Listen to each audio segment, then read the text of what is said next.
माणूस असा मनानं रुग्ण का होतो? कधी-कधी प्रेमभंगाचं दुःख असतं. कधी-कधी विवाह न होण्याचं दुःख असतं. कधी-कधी नोकरी न लागण्याचं दुःख असतं. कधी-कधी प्रॉपर्टीचे इश्यूज असतात.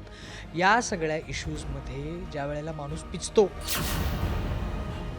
त्यावेळेला त्याच्या हळू मनाची झीज व्हायला सुरू होते.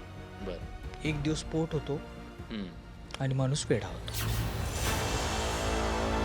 मनोरुग्ण असणं, त्याच्यासोबतचा भेदभाव, समाजाची त्याच्याकडे बघायचा दृष्टिकोन, हे सगळं असताना मनोरुग्णांसाठी काम करावं असं का वाटलं? आंब्याच्या झाडाखाली एक अस्थिपंजर देह पडलेला दिसला मला आणि मी गेलो बघतोय तर तिच्या अंगाखाली असे किडे लागलेले होते.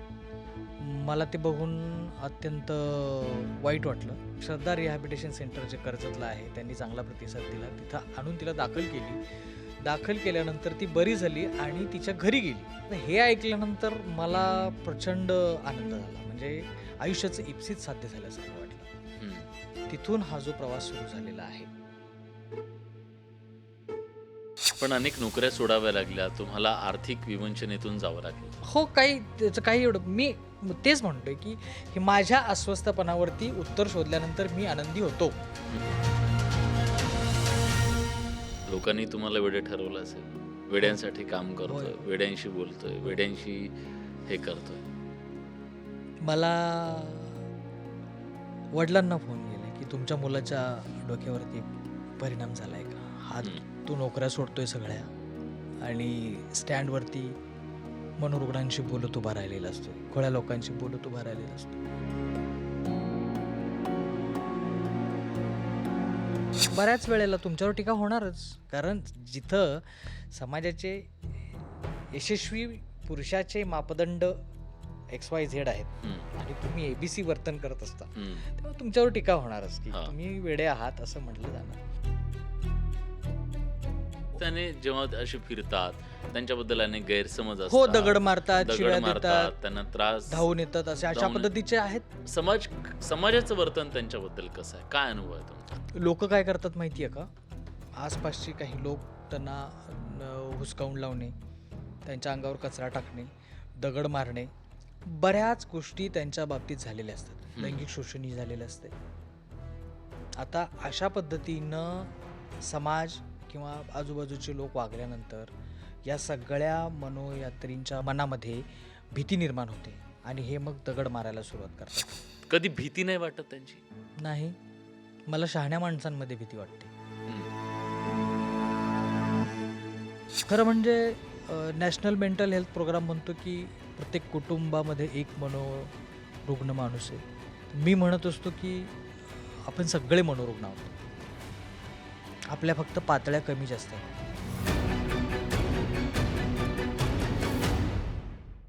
मंडळी, रस्त्याच्या कडेला फिरणारे अनेक मनोरुग्ण तुम्ही पाहिले असतील. रस्त्याच्या कडेला झोपणारे मनोरुग्ण तुम्ही पाहिले असतील. आपण त्यांच्यापासून अंतर ठेवतो आणि स्वतःला दूर करतो. आज एका अशा माणसाची तुम्हाला भेट घालून देणार आहे, ज्या मनोरुग्णांना घरचे सुद्धा दूर करतात, पण हा माणूस मात्र त्यांना आपलंसं करून उभं आयुष्य त्यांच्यासाठी पणाला लावून त्यांच्यासाठी काम करतोय. सामाजिक कार्यकर्ते, मनोरुग्णांसाठी, मनोयात्रींसाठी आयुष्यभर ज्यांनी काम उभं केलं, ते अमित प्रभा वसंत आपल्यासोबत आहेत. अमित प्रभा वसंत यांच्याबद्दल त्यांचा प्रवास, त्यांच्या आलेल्या अनेक अडचणी आणि हे सगळं करत असताना त्यांच्या सगळ्या जीवनाची झालेली घालमेल, हे सगळं आपल्याला समजून घ्यायचं आहे. अमितजी, खूप स्वागत आहे तुमचं नमस्ते, न्यूज 18 नमस्ते, लोकमतमध्ये. नमस्ते. खरं तर मनोरुग्ण असणं, त्याच्यासोबतचा भेदभाव, समाजाची त्याच्याकडे बघायचा दृष्टिकोन, हे सगळं असताना मनोरुग्णांसाठी काम करावं असं का वाटलं? असं काही ठरवून हे या क्षेत्रात मी पडलेलो हं. नाही आहे. शाळेतून एकदा आलो, तर शाळा सुटल्यानंतर आलो होतो शिक्षक असताना. तेव्हा आंब्याच्या तुम्ही झाडाखाली शिक्षक होतात? मी शिक्षकही होतो. हां. हो. आंब्याच्या झाडाखाली एक अस्थिपंजर देह पडलेला दिसला मला. बरं. मी 8 एक दिवस तिला खायला प्यायला देत होतो. एके दिवशी मला असं लक्षात आलं, की ही तर नाही आहे. मग माझ्या मनातल्या मनात मी म्हटलं, की बरं झालं इथं नाही आहे.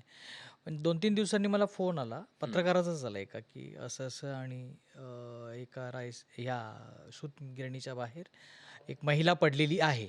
हं. आणि मी गेलो बघतोय तर तिच्या अंगाखाली असे किडे लागलेले होते. मला ते बघून अत्यंत वाईट वाटलं. कारण मला माहिती होतं की हिचं कोणीही नाही आहे, ही इथली आसपासची नाही आहे. एव्हाना तिच्याशी बोलणं झालेलं होतं. पण हं. त्यापुढं काय करायचं काय माहीत नव्हतं. तिथून तिला ग्रामीण रुग्णालयामध्ये दाखल केलं. ग्रामीण रुग्णालयात दाखल केल्यानंतर तिथून मी ईमेल केले जवळपास 100 ते 150 देशातल्या संस्थांना. हं. त्या संस्थांनी मला सकारात्मक, नकारात्मक काय प्रतिसाद दिला. हं. पैकी श्रद्धा रिहॅबिलिटेशन सेंटर जे कर्जतला आहे, त्यांनी चांगला प्रतिसाद दिला. तिथं आणून तिला दाखल केली. दाखल केल्यानंतर ती बरी झाली आणि तिच्या घरी गेली. हं. घरी गेल्यानंतर मला फ़ोन आला श्रद्धामधून, कि आपने जो वो औरत भेजी थी हमारे यहाँ पे वो ठीक होके उसके घर गई है और घर में उसके माँ-बाप और भाई-बहन है. हां. आता हे ऐकल्यानंतर मला प्रचंड आनंद झाला. म्हणजे आयुष्याचं इप्सित साध्य झाल्यासारखं वाटलं. हं. तिथून हा जो प्रवास सुरू झालेला आहे. तुमचं वय किती होतं तेव्हा? तेव्हा 35 एक असेल. हां. 35 32 एक असेल. हं. 32 हं, हं. आणि तेव्हा तुम्ही हा हो, हो, हो. हे आणि मग पाऊल ठरवलं की घेतलं. याच क्षेत्रात काम मग करायचं. माझ्या असं लक्षात आलं, की ही महिला जर घरी जाऊ शकते उत्तर प्रदेशसारख्या एका कोपऱ्यातल्या गावात, तर मग असे रस्त्यावरून फिरणारे किती लोक आहेत, की जे आपण घरी त्यांच्या पोहोचवू शकतो हं. उपचार करून. यानंतर मी काही डिग्र्या प्राप्त केल्या. आयुर्वेदिक औषधांची माहिती घेतली. हं. मी काही औषधं देतो, काही वेळेला डॉक्टर भरत वटवाणी सरांच्याकडं रुग्ण पाठवतो. अशा पद्धतीनं आपण आजपर्यंत 361 मनोयात्री घरी बरे करून पाठवलेले आहेत. तुम्ही ज्यांना मनोयात्री म्हणता, अ, वैद्यकीय भाषेत कदाचित त्याला मनोरुग्ण रुग्ण म्हणतात. हो, रुग्ण म्हणतात. हो. हा माणूस असा रुग्ण का होतो बरं? माणूस असा मनानं रुग्ण का होतो? हं. सत्ता, संपत्ती आणि नात्यांच्या संघर्षातून पिचल्यानंतर माणूस असा रस्त्यावरती येतो. म्हणजे सोशल सिस्टम काय करत असते, की तुम्हाला सांगत असते, की यशस्वी होण्याचे हे मापदंड आहेत. हं. म्हणजे तुमच्याकडं खूप पैसे असतील, जर तुमच्याकडं गाडी, बंगला आणि कपडे-लत्ते छान चौके जर तुम्ही असाल, तर तुम्ही यशस्वी असण्याचं ते एक निदर्शक आहे हं. समाजासाठी. ज्यावेळेला काही संवेदनशील माणसं किंवा काही लोकांना असं वाटतं, की आपल्याकडे नाही आहे. तो जो न्यूनगंड आहे, तो न्यूनगंड तुम्हाला पोखरत असतो आतून. हं. कधी-कधी प्रेमभंगाचं दुःख असतं. कधी-कधी विवाह न होण्याचं दुःख असतं. कधी-कधी नोकरी न लागण्याचं दुःख असतं. कधी-कधी प्रॉपर्टीचे इश्यूज असतात. या सगळ्या इश्यूजमध्ये ज्यावेळेला माणूस पिचतो, हं. त्यावेळेला त्याच्या हळू मनाची झीज व्हायला सुरू होते. बरं. एक दिवस स्फोट होतो हं. आणि माणूस वेडा होतो. वेडा झाल्यानंतर तो संपूर्णतः नोमॅडिक स्टेजमध्ये माणूस जसा वर्तन करत होता, त्या पद्धतीचंच वर्तन करतो. हं. मला ॲक्च्युली हे सांगायला तुम्हाला आवडेल, की रुग्णता आणि स्वस्थता हं. ह्याच्यामधला फरक सांगतो. हां. रुग्ण म्हणजे सोशल उत्क्रांतीच्या टप्प्यामध्ये माणसानं जे शिकलेलं आहे, त्यानुसार वर्तन करणे. हां. आणि रुग्णता म्हणजे तुम्ही उत्क्रांतीच्या टप्प्यात जे शिकलेलं आहात तसं वर्तन करत नाही आहात. समाजाला जसं अपेक्षित आहे तसं वर्तन करत नाही आहात. बरं. मी असं समजतो, की रुग्ण ते आहेत, की जे समोरच्याला अपेक्षित वर्तन करत असतात. हं. हं. लोकांच्या डोक्यात काय असतं, की आता माझ्यासमोर विलासदादा बसलेले आहेत किंवा कुणीही बसलेलं आहे, तर त्यांना काय ऐकणं अपेक्षित आहे, तेच बोलायचं. मनोयात्री तसा नसतो. हं. अवलिया तसा नसतो. फकीर तसा नसतो. त्याला ज्या वेळेला जे बोलावंसं वाटेल त्यावेळेला ते बोलत असतो. की तो याचा विचार करत नाही, की मी हे बोलल्यामुळे याला काय वाटेल, त्याला काय वाटेल. हं. सगळ्यात महत्त्वाची गोष्ट म्हणजे म्हणून तो वेडा ठरतो. सगळ्यात महत्त्वाची गोष्ट म्हणजे तो या गोष्टीची फिकीर करत नाही, की माझ्याकडं काय परिणाम काय? सत्ता संपत्ती आहे, माझ्याकडं किंवा याचे परिणाम काय होतील, हं. काही विचार करत नाही तो. आपल्याकडं काहीही नाही, याचं शल्य नाही त्याला. तो each and every moment happy असतो. आपण तसं नाही. आपल्याकडे हे नाही, आपल्याकडे ते नाही आणि तुम्हाला सिस्टम सांगत असते, की उदाहरणार्थ जाहिराती तुम्हाला सांगत असतात, की तुमच्या घामाचा वास कसा वाईट आहे. बाजार तुम्हाला सांगत असतो, की हे तुम्ही वापरायला पाहिजे. हे नाही हं, वापरत असेल तर तुम्ही सामाजिक प्राणी नाही आहात. हं. मग अशा प्रकारे हे साचत जाते ना, हे थरावर थर, थरावर थर चढत जातात आणि मग माणसाला असं वाटायला लागतं, की "अरे यार, मी माणूस म्हणून मग कुठेतरी कमी आहे का?" हं, हे जे शल्य आहे ना, हे शल्य इतकं रुततं माणसाच्या मनामध्ये, की फायनली तो समाजाच्या दृष्टिकोनातून अस्वस्थ होतो. मी यावेळेला या स्थितीला अस्वस्थ म्हणत नाही दादा. हं, मी अस्वस्थता किंवा रुग्णता त्यावेळेला म्हणतो, ज्यावेळेला माणूस क्रूरपणे एखाद्याचा वापर करतो. हं, स्वतःच्या फायद्यासाठी, स्वतःच्या सत्ता, संपत्ती आणि नात्यांच्या स्वार्थासाठी इतरांचा वापर करून घेणारा माणूस ॲलिनिएटेड मला वाटतो. असा माणूस मला विकृत वाटतो. असा माणूस मला रुग्ण वाटतो. आदिम काळामध्ये ज्या वेळेला भूक आणि तहान आणि प्रजोत्पादन एवढ्याच गरजा असणारे आपण, अशाच पद्धतीनं म्हणूयात तरी वागतात, तर ही किती साहजिक आहे. खरं आहे. त्यामुळं साहजिक माणसांना आपण रुग्ण म्हणतो. हे खरं म्हणजे उपरोधिक आहे आणि मला नाही वाटत की असं असायला पाहिजे. हे बरोबर आहे. रुग्ण कोण आहे यावरती खरं म्हणजे डिस्कशन व्हायला पाहिजे. मोठा डिबेट व्हायला पाहिजे अगदी, अगदी. त्याच्याबद्दलचा. म्हणून मी त्यांना मनोयात्री म्हणतो. मनोयात्री तुम्ही म्हणताय. मनोयात्री म्हणतो. पण त्यांचं वर्तन चुकतंय. हं, बरोबर? हं, त्यांचं समाजातलं वर्तन चुकतंय म्हणून लोक त्यांना किंवा समाज त्यांना हं. वेडा ठरवतो. हो, हो. मुद्दा आहे, हं, हा समाज त्याच्यासोबत कसं वर्तन करतो? हं, मनोरुग्णांच्या सोबत समाज वागतो कसा? घरचे, समाज सगळेच. हं. काय अनुभव आहे तुमचा? मला मी जेव्हा बऱ्याचदा मनोयात्री बरा झाल्यानंतर घरी घेऊन जातो, तेव्हा घरातले बऱ्याचदा स्वीकारायला पुढे येत नाहीत. हं, पण कधी-कधी सकारात्मक सुद्धा अ, अ, किस्सा असा आहे, की कृष्णा नावाचा बंगालमधला एक मनोयात्री आहे. 16 वर्षे फिरत होता. ज्यावेळेला त्याच्या आईकडे गेला, त्यावेळेला त्याची आई अ, श्वास कोंडल्यासारखी इतकी सद्गतीत आणि आनंदी झाली होती. हं. मारुती म्हणून असा एक होता. कित्येक उदाहरणं अशी सांगता येतील. नाही पण जेव्हा तो सकारात्मक मनोरुग्णास मग हो. रस्त्याने जेव्हा ते असे फिरतात, त्यांच्याबद्दल अनेक गैरसमज हो, असतात, दगड मारतात, दगड शिव्या देतात, मारतात, त्यांना त्रास धावून येतात, अशा धावून पद्धतीचे आहेत. समाजाचं वर्तन त्यांच्याबद्दल कसं आहे? काय अनुभव आहे तुमचा? अगदी सुंदर प्रश्न. समाजाचं वर्तन त्यांच्याबद्दल. कारण हे जे लोक आहेत ना, हे अगदी निरुपद्रवी असतात. हं, लोकं काय करतात माहिती आहे का?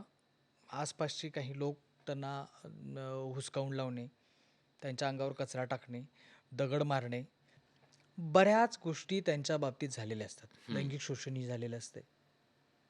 आता अशा पद्धतीनं समाज किंवा आजूबाजूचे लोक वागल्यानंतर या सगळ्या मनोयात्रींच्या बद्दल मनामध्ये भीती निर्माण होते आणि हे मग दगड मारायला सुरुवात करतात. हं. मला सायरानं काय खुशी-खुशी दगड मारलेला नव्हता. हां. सायराला असं वाटलं, की हाही त्यातलाच एक असेल, म्हणून तिनं माझ्या दिशेने तो दगड भिरकावलेला होता. पण नंतर सायरानं सगळ्या लोकांना सांगायला सुरुवात केली 4-5 दिवसांनी, की "ये देखो ये मेरा मोहम्मद भाई है" म्हणून. सायराची स्टोरी सायरा नावाच्या मनोयत्री महिलेनं मला जगप्रसिद्ध केलं ॲक्चुअली. हं, त्या तत्पूर्वी माझं काम काय इतकं फारसं लोकांपर्यंत परिचित नव्हतं. हं. पण आत्ता सायरामुळं जगप्रसिद्ध मी झालेलो आहे या विषयातनं. मला असं वाटतं की सायरा असेल किंवा आणखी सायराची कहाणी काय? सायराची कहाणी अशी आहे की मला फोन आला चंदगड तालुक्यातून. हं. बेळगाव हे मनोयात्री जे आहेत, हे बऱ्याचदा रेल्वे स्टेशनच्या आसपासच तुम्हाला आढळून येतील. काय कारण आहे त्याच्यामागचं? रेल्वेमध्ये पोलीस काय करतात, रेल्वेमध्ये सोडून येणं. तिथून मग ते मिरजेतून आसपासच्या बेळगाव असेल, गोवा असेल या ठिकाणी हे थांबतात असे हं, मनोयात्री. अ, सायरा अशीच मला जंगमट्टी म्हणून गाव आहे. हं, चंदगड, गोवा आणि महाराष्ट्राच्या हद्दीवरचं. हं, तिथून मला फोन आला. मी गेलो. मला जवळ घेतलं नाही तिनं. बोलली नाही, जवळ येऊ दिलं नाही संवादासाठी. एरवी असं होत नाही. मी अगदी चुटकीसरशी मनोयात्रींशी संवाद साधतो. हं, माझे संवाद करायला कोण नाही म्हणत नाही. सायराकडं जाता आलं नाही. विद्याताई तावडे म्हणून तिथल्या समाजसेविका आहेत. त्यांना बोलवलं. त्यांना बोलायला लावलं सायराशी. हं, सायराशी 3 तास त्या बोलल्या. मी तोपर्यंत थांबलो तिथं. क्रांती म्हणून एक मैत्रीण होती, तीही आलेली होती. महिला असाव्यात सोबत म्हणून. सायराला 108 गाडीतून घेऊन आलो. तेव्हा हं, आपल्याकडे रुग्णवाहिका नव्हती. हं, घेऊन आल्यानंतर 5 एक दिवस तिला ग्रामीण रुग्णालयामध्ये ठेवली. हं, कारण प्रचंड हिंसक होती सायरा. सायरानं ग्रामीण रुग्णालयातल्या काचेवरती मी दिसलो नाही म्हणून एव्हाना तिला माझ्या चेहऱ्याचा आदमास आणि माझ्या वर्तनाचा अंदाज आलेला होता. हं, तिनं मुटका मारून काच फोडली. डॉक्टर म्हणाले, की हे काही मनोरुग्णालय नाही आणि तुम्ही हिला सायराला मनोरुग्णालयात दाखल करा. हं, मी म्हटलं, आता तसं करता येणार नाही. माझ्याकडं अजून काही तसं ठिकाण नाही आहे. आपल्या मानलेली बहीण एक आहे गीताताई पोद्दार, तिच्या घरी ठेवलं. हं, सायरानं या काळात मला जे सांगितलेलं होतं, ज्या कहाण्या सांगितल्या त्या मी रेकॉर्ड करून ठेवलेल्या आहेत. त्या ऐकल्यानंतर मी अक्षरशः प्रचंड रडलो. या 8 दिवसामध्ये सायराला दाखल करण्यासाठी, कर्जतला येण्यासाठी मी कित्येक लोकांच्या दारावरती थांबलेलो आहे पैसे मागण्यासाठी. हं, अ, मी अक्षरशः 8-10 दिवस अंघोळ केलेली नव्हती. रोज सकाळी उठायचो आणि ती काय करायची, मला तिच्या नजरेच्या आड होऊ देत नव्हती. लोकांना सांगायची, की "ये देखो, ये मेरा मोहम्मद भाई है." तिनं नाव मला मोहम्मद दिलेलं होतं. हं, मला त्या नाव देण्याचं सुद्धा कौतुक आहे बरं. मोहम्मद, पैगंबरांसारखं मोहम्मद नाव दिलं होतं तिनं. एके दिवशी ग्रामीण रुग्णालयाच्या दारात सकाळी फिरत असताना सायरा सायराला अ, समोर दवाखान्याच्या गेटवरती फुलांच्या झाडाची फांदी एक मुलगा तोडताना दिसला. हं, सायरा काही कवयित्री नाही आहे. सायरा लेखिका नाही आहे. सायरा मला काय म्हणते, "भैया वो देख, वो लड़का फूल तोड़ रहा है. मेरे को तोड़ रहा है."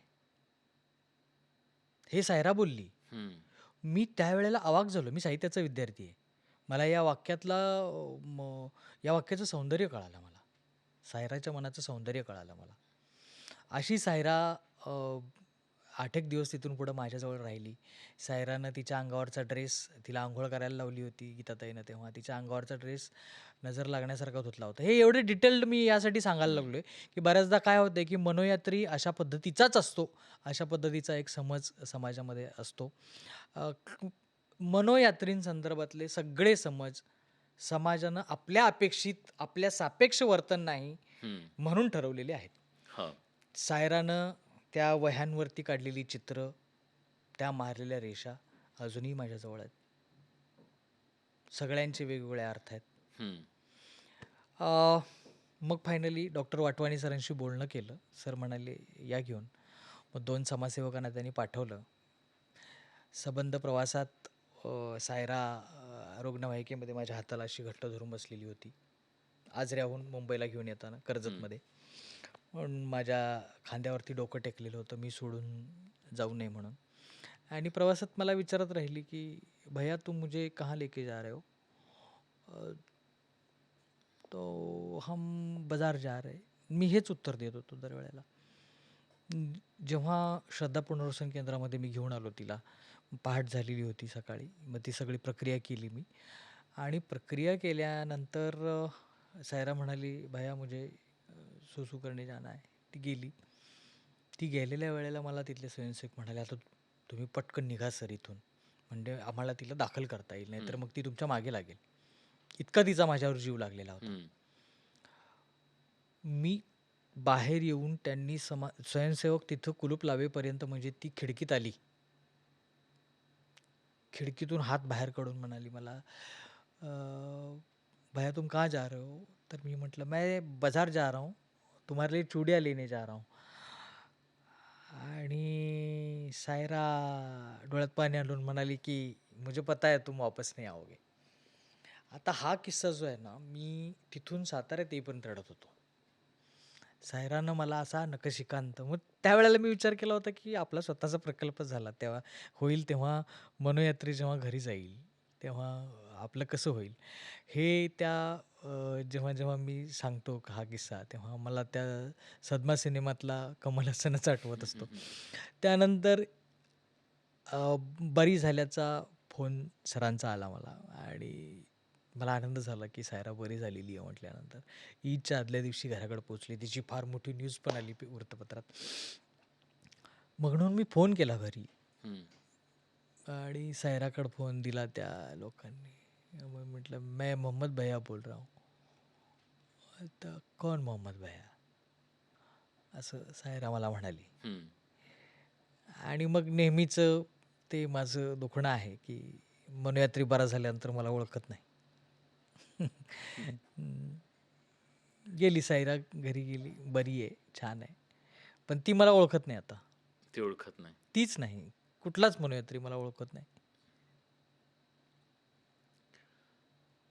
तुम्ही जेव्हा हे सगळं काम सुरू केलं, तेव्हा लोकांनी तुम्हाला वेडं ठरवलं असेल. हो. वेड्यांसाठी काम होय, करतोय, होय. वेड्यांशी बोलतोय, होय. वेड्यांशी हे करतोय. मला वडिलांना फोन केले, की तुमच्या मुलाच्या डोक्यावरती परिणाम झालाय का? हा हं. तो नोकऱ्या सोडतोय सगळ्या आणि स्टँडवरती मनोरुग्णांशी बोलत उभा राहिलेला असतोय. खुळ्या लोकांशी बोलत उभा राहिलेला असतोय. बऱ्याच वेळेला तुमच्यावर टीका होणारच. कारण जिथं समाजाचे यशस्वी पुरुषाचे मापदंड XYZ आहेत हं. आणि तुम्ही ABC वर्तन करत असता, हं. तेव्हा तुमच्यावर टीका होणारच, की हां. तुम्ही वेडे आहात असं म्हटलं जाणार.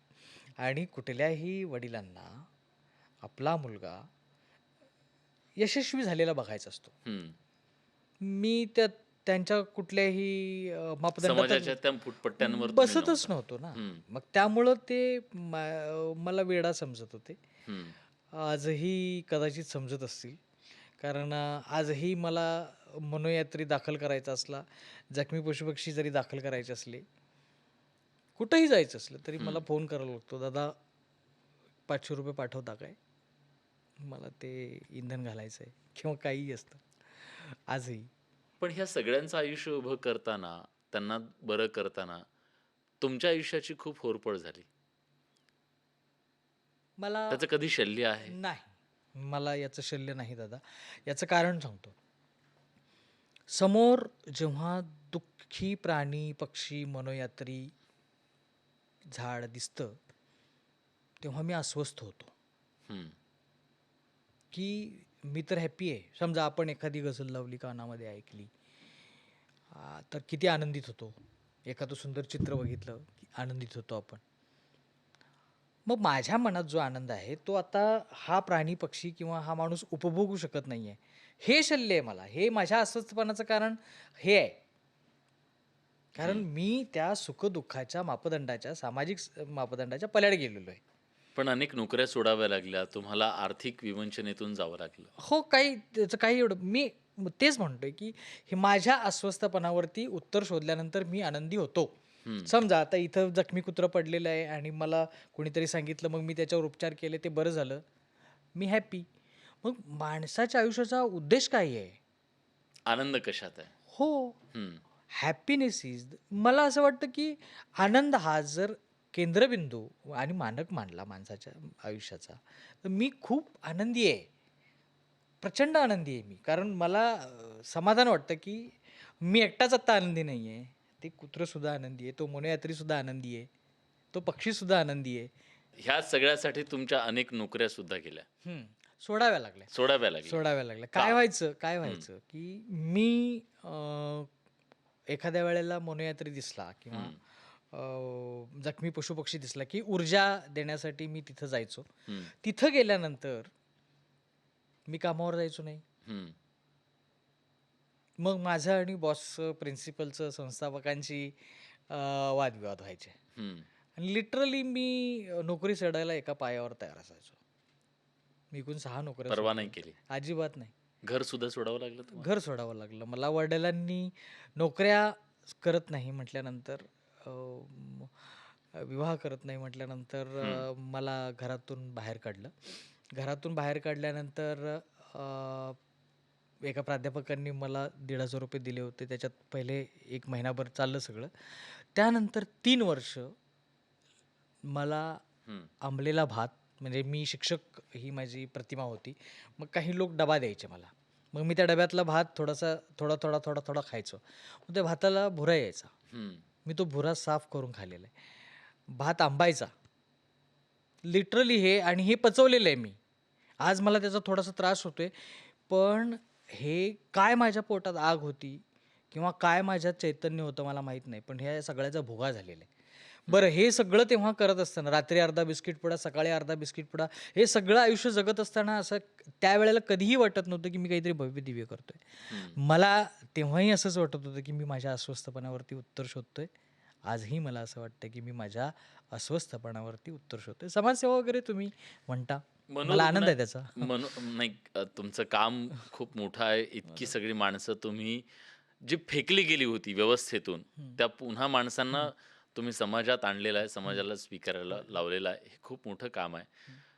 पण यातला सगळ्यात चॅलेंजिंग पार्ट काय वाटतो माहिती आहे का? सगळ्यात आव्हानात्मक काय वाटतं? आणि ते मला तुमच्याकडून जाणून घ्यायचं आहे. ह्या मनोरुग्णांशी तुम्ही संवाद कसा साधायचा? हं, हं, कारण आज त्यांच्याबद्दल खूप गैरसमज आहेत. हं, इव्हन तुम्ही त्यांच्यासोबत झोपता सुद्धा, हं. त्यांच्यासोबत राहता. हो. अ, कधी भीती नाही वाटत त्यांची? नाही. मला शहाण्या माणसांमध्ये भीती वाटते. हं, लिटरली. का सांगतो त्याचं कारण आहे. हं, शहाणी माणसं ठरवून तुम्हाला धोका देऊ शकतात. हं, शहाणी माणसं अ, ठरवून तुम्हाला वाक्य बोलत असतात. मला आता आत्ता मी मॅनिप्युलेशन करायला लागलोय. हं. मी तुमच्या समजून घेण्याच्या, ऐकण्याच्या, पाहण्याच्या क्षमतांचं हे अर्थात हे सर्जनशील मॅनिप्युलेशन आहे. हां. पण असर्जनशील, विकृत मॅनिप्युलेशन करणारे लोक आहेत. आणि ते शहाणे म्हणून वावरतायत. ते शहाणे म्हणून वावरत आहेत. हां. मला माझ्या जगण्याचा अशा पद्धतीनं सार्थक अभिमान आहे. हे इतर ज्यावेळेला लोक मी बघत असतो, त्यावेळेला मला असं वाटतं, की अ, अ, म यांचं समुपदेशन होणं गरजेचं आहे. हं, खरं म्हणजे नॅशनल मेंटल हेल्थ प्रोग्राम म्हणतो, की प्रत्येक कुटुंबामध्ये एक मनोरुग्ण माणूस आहे. तर मी म्हणत असतो, की आपण सगळे मनोरुग्ण आहोत. आपल्या फक्त पातळ्या कमी जास्त आहेत. आपण लोकांचा, प्राण्यांचा, संसाधनांचा, नैसर्गिक संसाधनांचा वापर किती सकारात्मक अथवा नकारात्मक पद्धतीनं करतो, यावरती तुमचं रुग्णत्व अवलंबून आहे. क्या बात है! हं. हं. आणि माणूस म्हणून तुमची उंची जर तेवढी असेल, तर तुम्ही या सगळ्या साधनांचा आणि माणसांचा सकारात्मक वापर कराल. पण तुम्ही या सगळ्यांशी कसं डील करता? या मनोरुग्णांशी कसं डील करता? हां, भाषा. सॉरी, तुमचा प्रश्न हं, मगाचा राहिला तो. अ, एक युनिव्हर्सल लँग्वेज असते. म्हणजे हं, मुलाला जेव्हा अ, मूल जन्माला येतं तेव्हा आईशी अ, आईच्या कुशीत असताना त्याला अ, आईच्या स्पर्शाची भाषा कळत असते. आई बोलत असते त्याला. हं, त्या शब्दांचा बोध होत नसतो.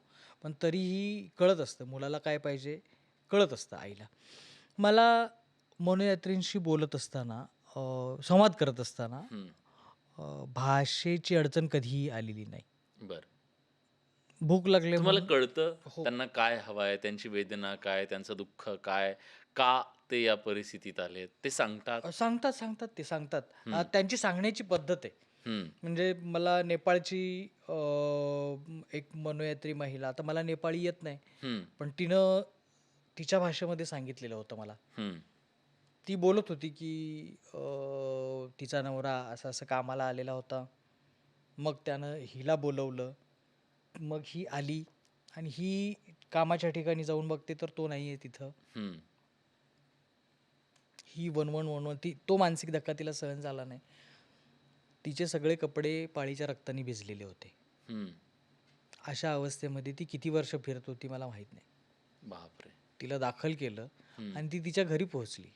हं, हे मनोयात्री घरी पोहोचतात तेव्हा आणि भाषेची अडचण अजिबात नाही. हं, आणखी एक किस्सा आहे. मी 3 मनोयात्री एकाच वेळेला दाखल केलेले होते हं, आणि त्यांची नावं अशी आहेत लक्ष्मी ओडिसाची, झारखंडची, शरणप्पा कर्नाटकचा आणि हरिहर ओडिसाचा. हं, हे तिघं जण माझ्या पाठीमागं रुग्णवाहिकेत बसलेले होते आणि हे रात्रभर तिघं एकमेकांशी बोलत होते. हं. आता तिघांच्या 3 तिघांच्या वेगवेगळ्या तिघांच्या वेगवेगळ्या भाषा भाषा आहेत. आणि तिघंही एकमेकांशी हो. बोलत होते. आणि माझी एक वेगळीच भाषा आहे. मला त्या तिघांची भाषा कळतच नाहीये. हं, पण तरी मी आनंदित होत होतो, की हे संवाद करतायत म्हणून. भाषा तामिळनाडूचा हालीम असू देत किंवा आता परवाचा आसामचा देबॉय असू देत. हं, भाषा मला कळत नाही. पण मला तुम्ही म्हणताय की तुम्ही कसा संवाद करताय त्यांच्याशी, पण मला काय हवंय हे त्यांना कळतंय आता. बरं. म्हणजे लुधियानाचा शक्ती सिंग माझ्या बाजूला गाडीत बसलेला. हं. मग मी नुसता बाटलीकडे असं बघितल्यानंतर त्यानं बाटली उचलली, टोपण काढलं आणि बाटली मला पाणी प्यायला दिलं. ते इतके माझ्याशी जोडले जातात. अगदी 1-2 दिवसातच. हं. मनोयात्रींमध्ये आणि मला भाषेची फारशी अडचण येत नाही. आसामचा एक तरुण तुमच्याकडे आला. आसामहून तो निघाला. चालत होता. अ, चालत, चालत, चालत हं, तो कोल्हापूरमध्ये आला. हं, हं. त्याची कहाणी काय आहे? तो तो कसा कामाला भेटला? होता एका कंपनीमध्ये. हो. हां. तो कामाला होता एका कंपनीमध्ये. त्या कंपनीचं म्हणजे काही आता कंपन्या अशा आहेत, की त्यांच्या आवारामध्ये रिकाम्या जागामध्ये शेती पण करतात. हं. तर तो शेती करायसाठी आलेला होता. लॉकडाऊन झालं आणि त्या लॉकडाऊनमध्ये त्याला घरी जावं लागलं. मग चालत-चालत तो घरी गेला. हं. पण पहाडात घर आहेत ते आसाममध्ये तुम्हाला हं. माहितीच आहेत. तर त्याला घरी घेतलं नाही. घेतलं नाही. नाही म्हणजे त्या सीमेवरून त्याला परत पाठवलं. बॅरिकेड्स लावलेले होते ना. हां, हां, हां. तिथं लॉकडाऊनमुळे. लॉकडाऊनमुळं हां. आणि आपल्या इकडं जसं आता हा रस्ता अडवलाय तर मग इकडून जाऊया असं तिकडं नाहीये. हं. पहाडात एकच रस्ता जाणं-येणं करण्यासाठी. त्या मानसिक धक्क्यांमध्ये तो अ, फिरत होता. तो सलग 4 वर्ष फिरतोय. आणि कसं कुठं-कुठं फिरला तो? कसा तुम्हाला भेटला? तो पश्चिम बंगाल, बेंगलोर असा करत-करत आलेला होता. आणि पायी चालत होता पायी तो? चालत होता. त्याच्या पायाचा फोटो आहे माझ्याकडे. झिजलेल्या पायांचा. किती हजार किलोमीटर तो चालला आता असेल? ते 4 अंतर बघा वर्ष. तुम्ही 4 वर्ष फिरतोय तो. आणि फिरत, फिरत, फिरत, फिरत तो असा आला. मला आश्चर्य वाटतंय, की एवढ्या लोकांनी त्याला 4 वर्षामध्ये अन्न-पाणी दिलं आणि तो जगला. ही किती महत्त्वाची गोष्ट आहे. खरं आहे. त्याला कोणी खायला प्यायला दिलं नसतं, तर त्या काळात सुद्धा तो मग हं. कुठेतरी गटाराच्या कडेला पडून मेलाच असता. आणि हे सगळे जे मनोयात्री आपल्याला सापडलेले आहेत, हं. हे आपल्याला सापडले नसते आणि आपण जर आणले नसते, तर आज काय असती अवस्था त्यांची? खरं आहे. असेच रस्त्याच्या कडेला पण पडून एक-एक मनोरुग्ण, एक-एक कादंबरी आहे, एक-एक ऑफकोर्स, कहाणी आहे. ऑफकोर्स, ऑफकोर्स कहाणी आहे. काय त्याच्याबद्दल सांगाल? पहिली गोष्ट अशी, की समाजामध्ये त्यांना एका मानसिक पिचलेपणातून जावं लागल्यामुळं त्यांना त्यांचं दुःख आहे. हं. ते दुःख कोणी सहन करू शकलं नाही, ते कोणी समजून घेतलं नाही. त्यावेळेला त्यांना कोणी स्पेस दिली नाही, हे दुःख आहे. हं. आणि सगळ्यात महत्त्वाचा मुद्दा म्हणजे त्यांना या अवस्थेमध्ये कुणी स्वीकारलेलं नाही. हां. कुटुंब स्वीकारत नाही, समाज स्वीकारत नाही. उलट अवहेलना करतात समाजातले लोक. हे किती मोठं दुःख आहे, की मी तुमच्यासारखाच दिसतोय. फक्त माझ्या मेंदूतले न्यूरॉन्स काही नीट काम करत नाहीयेत. म्हणून मी रस्त्यावरती आलेलो आहे. मला समजून घ्या. नाही समाज समजून घेत त्यांना. हं. शिवाय अ, खेदानं हे म्हणावं लागतंय, की शासकीय प्रोग्राम्स जे काही आहेत, ते सुद्धा यावरती पर्याप्त नाही आहेत. बरं. मनोरुग्णालये पर्याप्त नाही आहेत. सिडेटिव्हज देणं मनोरुग्णांना हं. हा उपाय मला योग्य वाटत नाही. डॉक्टर नाईस म्हणून एक ब्राझीलच्या डॉक्टर होत्या. हं. 1945 मध्ये त्यांनी प्रचंड प्रयत्न करून शॉक थेरपी बंद केलेली आहे. आपल्या देशात अजूनही शॉक देतात बरं. मनोयात्रींना. शॉक देणं अत्यंत तुम्ही काय करता अमानुष. त्यांना? मी कसे आयुर्वेदिक उपचार? उपचार करतो. हां. बऱ्याचदा प्रेमानेच ते ठीक होतात. प्रेमाने. म्हणजे ऑफकोर्स. प्रेमाचे भुकेले आहेत हे हो, सगळी हो, माणसं. हो. देशातली काय स्थिती आहे बरं मनोरुग्णांची? मग आत्ताच तुम्हाला जसं मी सांगितलं तसं प्रत्येक माणूस मनोरुग्ण आहे. पण समाजाच्या दृष्टिकोनातून जर मनोरुग्णांची संख्या हं. म्हणायला गेली तर ती संख्या साधारणपणे 100त 1 अशी आहे. 100त 1. 100त 1 आहे. जर असं तर म्हटलं तर मग 100 कोटीत 1 कोटी 1 कोटी, आणि 150 कोटी 1.5 कोटी. 1.5 कोटी एवढे लोक मनोरुग्ण आहेत. आता तुम्ही म्हणाल की मनोरुग्ण म्हणजे रस्त्यावरच फिरतायत का? तर नाही. मला असं वाटतं की माणूस म्हणून समोरच्याला माणसासारखं न वागवणारे लोक सगळ्यात मोठे मनोरुग्ण आहेत. मग झाडांशी म्हणा, प्राण्या-पक्ष्यांशी म्हणा. सत्ता, संपत्ती आणि नात्यांचा हं.